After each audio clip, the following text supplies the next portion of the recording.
the Super Mario Galaxy movie. This is a spoiler review. I have a review up on my blog, soundedbettermyhead.com. Shouldn't be any spoilers in there unless you don't know like the most basic things about this movie from like all the trailers. I ended up giving this movie a 2 out of 5. I would have went lower if I wasn't a Mario fan. Like I enjoyed the Mario games; they're a lot of fun. Galaxy was a lot of fun, the video game. I just watched some playthroughs on it recently again, kind of re-familiarized myself with some of the locations and mechanics and whatnot. So like that was all fresh in my mind going into this movie. So I got really excited to see some of the Easter eggs from that.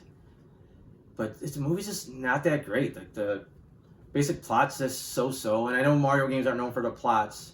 You know, even Galaxy doesn't have too much more of a plot than like things go in motion. Mario's got to collect Power Stars, and he wraps things up.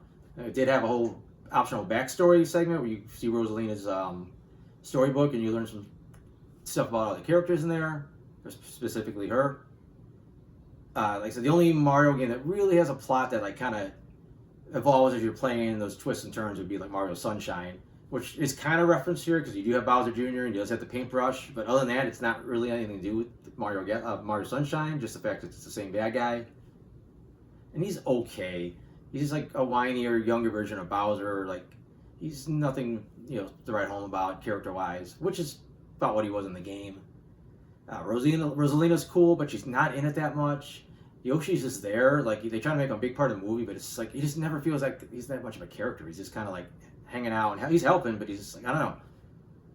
And they had him pretty early in the movie too. It's like, okay, she shows up. It's not that much different than when you see in the trailer, and then he teams up with them the rest of the movie. I think almost he should have been introduced a little bit later. I think it would have been a bigger deal, and like then they get some help because it's like they're on the back heels a lot.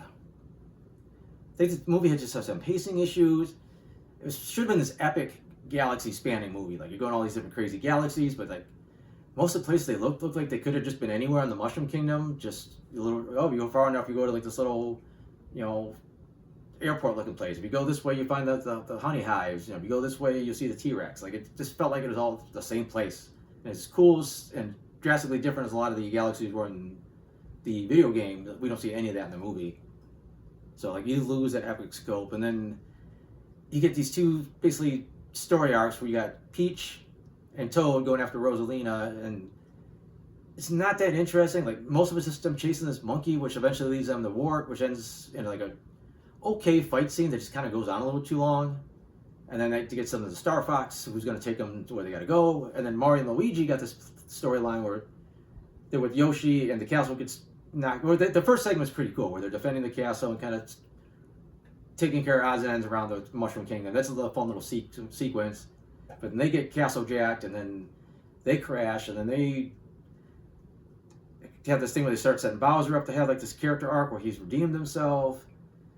And then although the brothers and everybody ends up with Star Fox, it's like neither route was that exciting, and just to get them to the same place, and it's like, I don't know, I would rather almost seen them team up a little bit more, like that core group working together.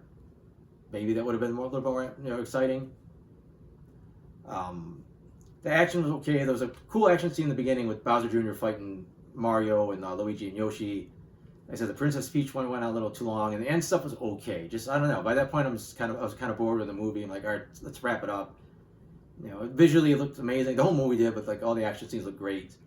Just a lot, especially the last action scenes. Like, let's just see how much shit we could throw in here as like Easter eggs. I just kind of felt like they were just throwing shit in there. There's a ton of Easter eggs. Like, I'd probably be almost hard to catch all of them. The screen is just so thick with Easter eggs. The soundtrack's strong again, especially they always reuse like cool pieces of Mario Brothers music from different games. That's always fun. And like I said, the Bowser stuff just didn't work. They kind of tried to do this thing where he was sort of redeeming himself, and at one point he's trying to go back with his son. He's hesitant he doesn't want to kill Mario and his friends, but then in the end he's like, you know what, I'm a bad guy again. Just felt like a real weak arc. Like the turning good didn't really feel that earned, and then the twist felt too abrupt. It's like they just didn't put the effort into it. And that was a problem with the first movie. Like some of the character arcs just felt a little more superficial than they could have been. And it's that same thing I think with Bowser. And then no one else really had any of the character arcs. Peach finally finding her origin, and she's Rosalina's younger sister, which I guess they were going to do in the original Mario Galaxy game at one point, but then they scrapped that idea. And I think that was the only emotional beat, like the two sisters reuniting. Actually, like I was like, okay, I finally felt something much in this movie. Even the humor was flat this time around. There was only a couple jokes that really landed, and the rest is kind of like, eh. But I don't know. I think it's probably about it. I don't want to go on forever about this movie. I know it's a kids movie, it's a cartoon, but you know, adults enjoy these things too. And I just thought the first Mario Galaxy, which had a lot of flaws, was a more solid and a more entertaining overall film than this one. But like I said, I got the spoiler-free version of this review. I got other movie reviews, TV show reviews. I got a comic strip that I do. All that stuff's over at soundedbettermyhead.com. So if you want to check it out, that'd be awesome. And thanks for watching.